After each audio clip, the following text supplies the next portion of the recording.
তাহলে কি সত্যি বাঁশ খেতে চলেছে দেবী চৌধুরানী? হ্যালো ফ্রেন্ডস, আমি অর্পণ। আজকে ভিডিওটা খুব ইন্টারেস্টিং একটা ভিডিও হতে চলেছে। It's not a reply to entertaining Prince. এটা কোনো রিপ্লাই ভিডিও না, ফার্স্টেই বলে দিচ্ছি। এটা একটা আলোচনা। এন্টারটেনিং প্রিন্স দা নিজের মতো করে একটা ভিডিও বানিয়েছে। সে বলেছে দেবী চৌধুরানী বাঁশ খেতে পারে যেহেতু পুজোতে আসছে। তো এটার প্রসঙ্গেই আমি একটু ডিসকাশন করতে চাই যে এটা কি সঠিক সিদ্ধান্ত নাকি এটা ভুল সিদ্ধান্ত এডিটেড মোশন পিকচার্সের। বুম্বাদার কি মাথায় একটু বুদ্ধি নেই, নাকি বুম্বাদাকে এন্টারটেনিং প্রিন্সের কাছ থেকে শিখতে হবে কোনটা ঠিক কোনটা ভুল, কোন টাইমে রিলিজ করাটা উচিত কোন টাইমে রিলিজ করা উচিত নয়, বিশদে আলোচনা করছি। এই যে দেখো, বিষয়টা হচ্ছে দেবী চৌধুরানী সিনেমাটা মোস্ট অ্যান্টিসিপেটেড সিনেমা। আমরা সবাই জানি যে অনেকেই এই সিনেমাটা নিয়ে এক্সাইটেড রয়েছে। এখন কথা হচ্ছে যে সবার মতে অনেক ইউটিউবার্সরা এখন বলছে, দেখতে পাচ্ছি যে হুড়োহুড়ি করে তাড়াহুড়ো করে পুজোতেই কেন আনতে হচ্ছে বুম্বাদাকে এই ছবিটা। পুজোতে তো দেবদার রঘু ডাকাত আসছে, SBF প্লাস দেব এন্টারটেনমেন্ট ভেঞ্চার্স একসাথে আসছে, খুব ভালো বড় ছবি রঘু ডাকাত, ঠিক আছে। তার সাথে আমাদের রক্তবীজ 2 আসছে, উইন্ডোজ প্রোডাকশন হাউস, বড় প্রোডাকশন হাউস। তার সাথে বনির একটা ছবি আসছে বাঞ্চারা বলে। তার ছাড়া আমাদের শ্রাবন্তীর আরও একটা ছবি আসছে, ঠিক আছে, সম্ভবত সোহমের সাথে ছবিটা, ঠিক আছে, দুর্গানগর সামথিং নাম। তো এতগুলো ছবি, তার সাথে দেবী চৌধুরানী আবার কেন ক্লাসে আসতে গেল বা কেন আসছে, ওয়াই? আরও তো অনেকজন ছিল জুন জুলাই মাস, আগস্ট মাস নাগাদ, কিংবা সেপ্টেম্বর মাস নাগাদ, কিংবা দিওয়ালিতে কালী পুজোর মুহূর্তটায় ওই জোনটাতে, কিংবা বড়দিনে। অনেকের অনেক মত, নানা মুনির নানা মত। আসল ডিসাইডটা কে করবে? নাকি এডিটেড মোশন পিকচার্স থেকে লোক দেখানো একটা বলা হয়েছিল আপনারাই ডিসাইড করুন কবে হবে, আপনাদের মতামত জানান, কোন টাইমে রিলিজ করলে ভালো হয়। বিভিন্ন মানুষ বিভিন্ন রকম মতামত দিয়েছিল, সেখানে আমিও একজন অধম কমেন্ট করেছিলাম যে পুজোতে আসলেই ভালো হয়। তো অ্যাকচুয়ালি ঠিক সিদ্ধান্ত নাকি ভুল সিদ্ধান্ত? আমার মতে ভাই, গল্পের যদি দম থাকে, গল্পটা যদি ভালো হয়, যে কোনো টাইমে রিলিজ করলেই কিন্তু ছবিটা চলবে। কিন্তু ব্যাপারটা হচ্ছে গল্প ভালো হলেই যে অনেক সময় চলবে তারও কোনো মানে নেই। বাংলা সিনেমায় অনেক রকম উত্থান পতন আমরা দেখেছি। জুন মাস নাগাদ কি বুম্বাদা রিলিজ করেনি, হিট দেয়নি, সেটা কথা না। জুন মাসে বুম্বাদা 2024 সালে অযোগ্য সিনেমাটা রিলিজ দিয়েছিল সুরিন্দার ফিল্মসের ব্যানারে। সেই সিনেমাটা কিন্তু ব্লকবাস্টার হয়েছিল, তোমরা নিশ্চয়ই মনে আছে। সেটা তো কোনো ফেস্টিভ্যালে ছিল না। এটাও প্রিন্সদা বলেছে, ভিডিওটা খুব ভালো লাগলো শুনে, ঠিক আছে, যে বুম্বাদার সত্যি বুদ্ধিমত্তার পরিচয় রয়েছে, বুদ্ধি যথেষ্ট রয়েছে, যথেষ্ট ইন্টেলিজেন্ট একজন পার্সন বুম্বাদা। কিন্তু এই না যে জুন মাসে অন্য কেউ রিলিজ করলে চলতো। এর আগে আমরা দেখেছি দেবদা জুন মাসে একটা সিনেমা রিলিজ দিয়েছিল, সেটা কিন্তু চলেনি। 2019-এর জুন মাসে একটি সিনেমা রিলিজ করেছিল যার নাম ছিল কিডন্যাপ, তোমাদের নিশ্চয়ই মনে আছে। ছবিটা কিন্তু ডিজাস্টার হয়েছিল। দেবদার নাম আছে মানেই যে ছবিটা ব্লকবাস্টার হয়ে যাবে, বিশাল কিছু করে ফেলবে, সেটা না। ছবিটা ফ্লপ, ডিজাস্টার হয়েছিল। সালটা ছিল 2018। আর একটা ছবি দেবদার পয়লা বৈশাখে রিলিজ করেছিল বন্ধুরা। ছবির নাম ছিল, মানে 13 এপ্রিল, ছবিটার নাম ছিল কাবির। বড় মুখ দেবদার প্রোডাকশন হাউস, দেব এন্টারটেনমেন্ট ভেঞ্চার্সের ব্যানারে। সেই কাবির সিনেমাটাও কিন্তু ফ্লপ, ডিজাস্টার হয়ে গেছিল। একদিন হলে চলেছিল, তারপর থেকে হল থেকে নামিয়ে দেওয়া হয়েছিল। সিনেমাটা কেউ দেখতে যায়নি, মশা মাছিও বলেনি সিনেমাটা দেখার জন্য। বাট কবির সিনেমাটা বা কাবির সিনেমাটা আমার বেশ ভালো লেগেছিল। একটা গল্প ছিল, গল্পের একটা ট্রু সেন্স ছিল, গল্পের একটা সোসাইটির গল্প ছিল, ঠিক আছে। একটা টেরারিস্ট বা জঙ্গি, ঠিক আছে, কারা হয় অ্যাকচুয়ালি, এখানে তো হিন্দু মুসলিম বলে কিছু হয় না, যারা টেরারিস্ট তাদের জাতটাই ওই রকম, ঠিক আছে। ওইখানে কোনো মানে খুব ভালো লেগেছিল, কনসেপ্টটা ভালো ছিল দেবদার, ঠিক আছে। সম্ভবত কমলেশ মুখার্জি এর পরিচালক ছিল কবির সিনেমার। তো সিনেমাটা তো চলেনি। পয়লা বৈশাখের মতো একটা ফেস্টিভ্যাল জোনে, যে পয়লা বৈশাখে বাংলা অনেক ছবি সাকসেসফুল হয়েছে। পুরোনো দিনের যদি আমরা দেখি, প্রচুর বুম্বাদার সিনেমা, জিদ্দার সিনেমা, অনেক মিঠুন চক্রবর্তীর সিনেমা, পয়লা বৈশাখে বাংলা ছবির রমরমা বাজার হয়। সেই টাইমেও দেবদা কিন্তু মুখ থুবড়ে পড়েছিল। সুতরাং এই না যে দেবদার রঘু ডাকাত আসছে মানেই বিশাল কিছু ভুল করে ফেলেছে, অন্যান্য ছবি আনা যাবে না, দেবদার সামনে ছিটকে চলে যাবে, এইটা কিন্তু বিষয় না, ঠিক আছে।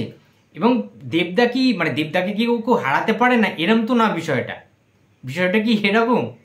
2023-এ দশম অবতারের কাছে দেবদার বাঘাযতীন মুখ থুবড়ে পড়েছিল, সেটাও দর্শক দেখেছে, ঠিক আছে। সুতরাং কোনো চাপ নেই এখানে।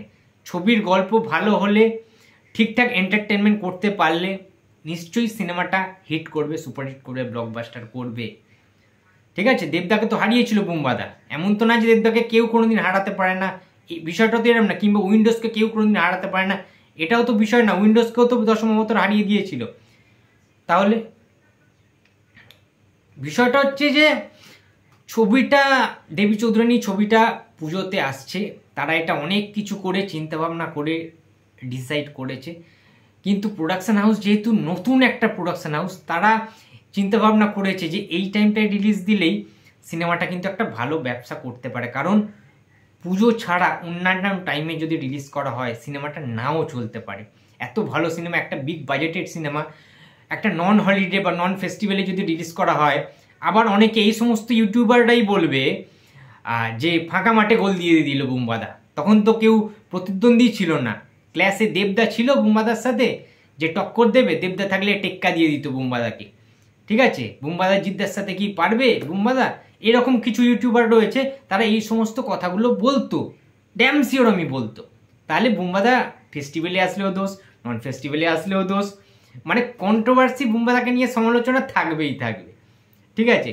তো যাই হোক, আমার একটাই বক্তব্য যে জুন জুলাই মাস বা আগস্ট মাস নাগাদ প্রচণ্ড বৃষ্টি আমাদের এইদিকে কলকাতায়, এই টাইমে যদি সিনেমাটা দেবী চৌধুরানী রিলিজ দিত, ডাহা ফ্লপ করতো, কেউ দেখতে যেত না। অ্যাকচুয়ালি ছবির গল্প তো পরের কথা, আগে তো মানুষকে প্রেক্ষাগৃহে গিয়ে দেখতে হবে। যদি বর্ষাকালে ওই প্যাতে কাদা জলের মধ্যে যদি মানুষ কি করে যাবে অত বৃষ্টির মধ্যে? সম্ভব? ঠিক আছে, সম্ভব না। আচ্ছা, যদি একটু পুজোর আগে সেপ্টেম্বরে রিলিজ দিত, তাহলে এক টাইমে ভালো হলেও হতে পারতো, ঠিক আছে, একটু আগে, পুজোর একটু আগে। বাট তার সত্ত্বেও পরবর্তীতে যেহেতু অনেক ছবি রিলিজ, শো টাইম কমানো বাড়ানোর একটা ব্যাপার ছিল, অনেক রকম কিন্তু সিচুয়েশন থাকে। এবং পুজোর আগে মুহূর্তে কিন্তু মানুষের স্যালারি, টাকা জমানোর ব্যাপার থাকে, তারপরে তারা পুজোতে খরচা করে, জামা প্যান্ট কেনার ব্যাপার থাকে, মার্কেটিং, শপিং, বাংলা সিনেমা দেখার যে তৎপরতা, তার টিকিটের ভাড়া থেকে শুরু করে অনেক কিছু ব্যাপার থাকে পুজোর আগের মাসটা। তাই ওই আগস্ট কি সেপ্টেম্বর মাস নাগাদ মানুষ কিন্তু টাকা পয়সা, যারা চাকরি করে, বিজনেস করে, তারা কিন্তু টাকাটা জমিয়ে নেয়। সেই টাইমেও অতটা কেউ সিনেমা দেখতে যাবে কিনা সন্দেহ, কারণ পুজোর টাইমটায় লোক পরিবারকে নিয়ে, প্রিয়জনদের নিয়ে সিনেমা দেখতে হলমুখী হয়। সুতরাং সেপ্টেম্বর মাসটাও যে খুব বেশি ইম্পর্টেন্ট একটা মাস ছিল রিলিজ করা, সেটাও আমি বলতে পারবো না, মোটামুটি হলেও হতে পারতো। এবার আসছি কালী পুজো, দিওয়ালি থেকে বাংলা ছবির খুব ভালো রেকর্ড আছে প্রিভিয়াসলি। দিওয়ালিতে রিলিজ করলে কি এত বড় সিনেমা চলবে? শিওর শট গ্যারেন্টি না। আমার মনে হচ্ছে দিওয়ালিতে, দুর্গাপুজোর পরে দিওয়ালি আসে, দুর্গাপূজায় মানুষের সমস্ত টাকা খরচা হয়ে যায়, ঠিক আছে। অনেকেই পুরো অনেক কটা সিনেমা যে কটা পুজোতে আসে টাইম করে দেখে নেয়, যেহেতু ভালো ভালো সিনেমা পুজো আসে। তার পরবর্তীতে টায়ার্ড থাকে পুজোতে ঘোরার পরে, তারপরে আর দিওয়ালিতে একটা ভালো ছবি আসলেও সেটা দেখার না সেই মেজাজটা, মনটা কিন্তু হয় না। সেটা হিন্দি ছবির ক্ষেত্রে পসিবল, বাংলা ছবির ক্ষেত্রে এই মুহূর্তে পসিবল না। তাই আমি মনে করি দিওয়ালিতেও রিলিজ করাটা বোকামই হতো, মূর্খতাই হতো। এবার আসছি বড়দিনে তো ভাই ক্রিসমাসে 25শে ডিসেম্বর নাগাদ বুম্বাদার অলরেডি একটা ছবি আসছে কাকাবাবু 4, সেটা তোমরা সবাই জানো, SBF এর ব্যানারে। তার মানে ডিসেম্বর মাসেও রিলিজ করা যেত না, অলরেডি একটা শিডিউল রয়েছে। বুম্বাদার সিনেমা অলরেডি আসবে বাচ্চাদের জন্য, কাকাবাবু 4, সেটা নিয়েও প্রচণ্ড বেশি ক্রেজ রয়েছে দর্শকদের মধ্যে। সুতরাং ভালো দিন বা ভালো সময় বলতে পুজোর জোনটাই রয়েছে। এবং বাদ বাকি সিনেমা আমি ছেড়ে দিচ্ছি, 3টে ছবি আমি আশা করছি খুব ভালো বিজনেস করবে, এবং হোপফুলি বিজনেস করা উচিত। দেবদার রঘু ডাকাত খুব ভালো ছবি হতে চলেছে, এটা চলা উচিত। উইন্ডোজের রক্তবীজ 2 দারুণ বিজনেস করবে, ভালো চলা উচিত। এবং দেবী চৌধুরানী, প্রসেনজিৎ চট্টোপাধ্যায় এবং শ্রাবন্তী চট্টোপাধ্যায় অভিনীত, শুভ্রজিৎ মিত্র পরিচালিত নতুন প্রযোজনা সংস্থা এডিটেড মোশন পিকচার্সের তত্ত্বাবধানে দেবী চৌধুরানীও যদি একটা প্যান ইন্ডিয়া রিলিজ করা হয় আরও ভালো, অতি উত্তম। বাজেটটা রিকভারি করা অবশ্যই উচিত, এবং যদি সিনেমার মধ্যে দম থাকে, ভালো অ্যাকশান প্যাকেজ থাকে, ভালো, যেহেতু একটা পিরিয়ড ড্রামা, যেহেতু একটা হিস্টোরিক্যাল মুভি, বঙ্কিমচন্দ্র চট্টোপাধ্যায়ের নভেলকে ঘিরে। তো দেবী চৌধুরানীও কিন্তু পুজোর টাইমে খুব ভালো বিজনেস করা, 3টে ছবি খুব ভালো বিজনেস করবে আশা করছি আমি। এটা খুব ভালো সিদ্ধান্ত, অনেক কিছু আলোচনা করেই কিন্তু প্রোডাকশন হাউস এটা ডিক্লেয়ার করেছে যে পুজোতে আসবে।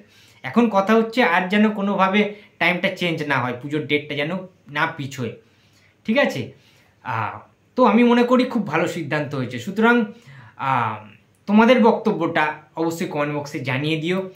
ভিডিওটা ভালো লাগলে, আর আগেও বলেছি এখনও বলছি যে এটা কিন্তু কাউকে রিপ্লাই নয়, এটা জাস্ট আলোচনা করলাম, অনেকেরই ভিডিও দেখলাম, তো সেই জন্যই আলোচনাটা করলাম। প্রিন্সদার ভিডিওটা দেখে মনে হলো যে এটা নিয়ে একটু কথা বলা দরকার, ঠিক আছে? তো বন্ধুরা, আজকের ভিডিও এই পর্যন্তই। যদি আমার কোনো কথা কাউকে হার্ট করে থাকি বা তোমাদের বক্তব্যটা অবশ্যই কমেন্ট বক্সে তোমাদের ওপিনিয়নটা জানাতে পারো। ভিডিওটা ভালো লাগলে লাইক করো, কমেন্ট করো, শেয়ার করতে ভুলো না। যদি চ্যানেলে নতুন হয়ে থাকো তো প্লিজ সাবস্ক্রাইব করে দিও। তো দেখা হচ্ছে আবার পরের কোনো ভিডিওতে। তো টাটা।